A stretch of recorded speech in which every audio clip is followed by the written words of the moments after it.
Donald Trump যে একজন জাত ব্যবসায়ী তা তিনি বারবার প্রমাণ করছেন। তিনি আমেরিকাকে ধনে এবং মানে দুইভাবেই গ্রেট বা মহান করতে চাইছেন। এ লক্ষ্যে গতকাল তিনি যুক্তরাষ্ট্রের জাতীয় ঋণের বোঝা সরাতে এক অভিনব কৌশল প্রকাশ করেছেন। দ্বিতীয়বারের মতো মার্কিন প্রেসিডেন্ট হয়েই তিনি জন্মসূত্রে আমেরিকান নাগরিকত্বের উপর নিষেধাজ্ঞা আরোপ করেন। এরপর শুরু করেন অভিবাসী প্রত্যাবাসন। নানা সময় তিনি কঠোর অভিবাসন নীতির কথা বললেও ঝানু ব্যবসায়ীর মতো এবার অভিবাসন নিয়ে এক নতুন লাভজনক পরিকল্পনা প্রকাশ করেছেন Donald Trump. Selling a gold card. You have a green card. This is a gold card.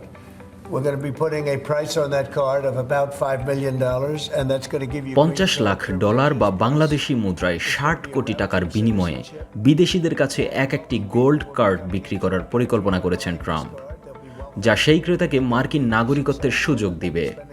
Trump বলেছেন, ধনী অভিবাসীদের জন্য আমেরিকান নাগরিকত্ব পাওয়াকে সহজ করতে এই পরিকল্পনা গ্রহণ করেছেন। বিদেশি ধনীদের কাছেই তিনি গোল্ড কার্ড বিক্রি করতে চান। এই গোল্ড কার্ড পূর্বের গ্রিন কার্ডের চেয়ে অধিক কার্যকর এবং দ্রুতগামী। ট্রাম্প বলেছেন, এটি আপনাকে গ্রিন কার্ডের সুবিধা দেবে, পাশাপাশি এটি আমেরিকান নাগরিকত্বের পথ তৈরি করবে।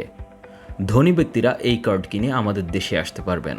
এতদিন যেসব বিদেশি যুক্তরাষ্ট্রের বাজারে বিনিয়োগ করার জন্য প্রতিশ্রুতি দিয়েছিলেন, তাদেরকে EB-5 প্রোগ্রামের আওতায় গ্রিন কার্ড দেয়া হতো। এবার গ্রিন কার্ড প্রোগ্রাম বাদ দিয়ে গোল্ড কার্ড প্রোগ্রাম চালু হতে যাচ্ছে। ট্রাম্প আশা করছেন 3 সপ্তাহের মধ্যে এটি চালু করতে পারবেন। তবে গোল্ড কার্ড বিক্রি করার পেছনে ট্রাম্প একটি লাভজনক কারণ উল্লেখ করেছেন। sell 10 million of the cards. That's a total of $50 trillion. Well, we have 35 trillion in debt. That'd be nice. So we'll তার see. মতে মার্কিন যুক্তরাষ্ট্রের জাতীয় ঋণ $35 ট্রিলিয়ন।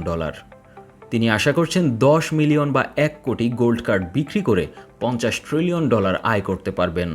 আর এই টাকা দিয়ে তিনি মার্কিন যুক্তরাষ্ট্রের জাতীয় ঋণের সবটা পরিশোধ করার পরও $15 ট্রিলিয়ন রাষ্ট্রের লাভের খাতায় যোগ করতে পারবেন। উল্লেখ্য, বিশ্বের অনেক দেশেই বিনিয়োগকারীদের জন্য ভিসা সুবিধা রয়েছে। হেনলি অ্যান্ড পার্টনার্সের মতে বিশ্বব্যাপী শতাধিক দেশ ধনী ব্যক্তিদের জন্য গোল্ডেন ভিসা চালু করেছে, যার মধ্যে রয়েছে যুক্তরাষ্ট্র, যুক্তরাজ্য, স্পেন, গ্রিস, মাল্টা, অস্ট্রেলিয়া, কানাডা এবং ইতালি। জেড আল আসাদ, 21 টেলিভিশন।